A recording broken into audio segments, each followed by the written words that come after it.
Where your treasure is, there will your heart be also. God has given us unlimited treasures in His Word. Every time we open it, we can discover a new treasure or admire an old one. What will we find today?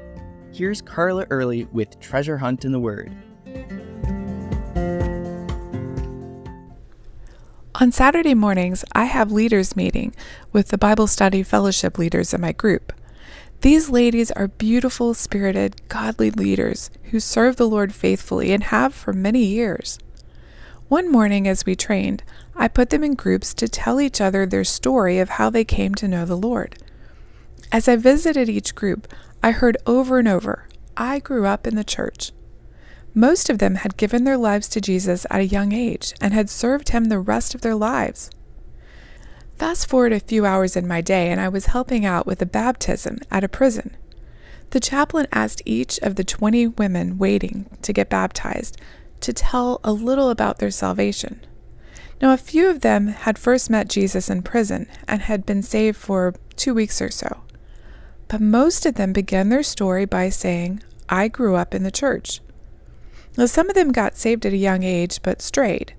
Others were rebellious and just recently surrendered to the Lord. Still others thought they were saved all along, but just recently realized they didn't have a personal relationship with the Lord that they needed. How can we explain this? Both groups grew up in the church. One group went one way, and the other group went the opposite way.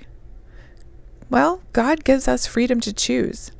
But remember, that good shepherd that leaves the 99 and pursues that one that gets lost, that's our God. And remember Proverbs 22:6 that says, "Train up a child in the way he should go, and when he is old, he will not depart from it." Now that's not a promise, but a proverb. There's plenty of godly Christian parents who have done their best to train up their children, and their children have strayed and not returned. But as a general rule, if you train up your child one way, they will come back to it later. And I know the angels in heaven rejoice when one who has been lost is found. But I can't help think about the rejoicing of a Christian parent who finds out that their lost child that they've been praying for years has surrendered their life to the Lord, even if that child is in prison. In fact, I've known parents who've prayed a very different prayer for their straying children. That prayer is, "Lord, do whatever it takes to get my child back to you. But whatever happens, don't let him die without you." And sometimes what it takes is getting that child to their lowest, so all they can do is look up. Now that's incredibly painful for the parent and the child, but sometimes that's what it takes.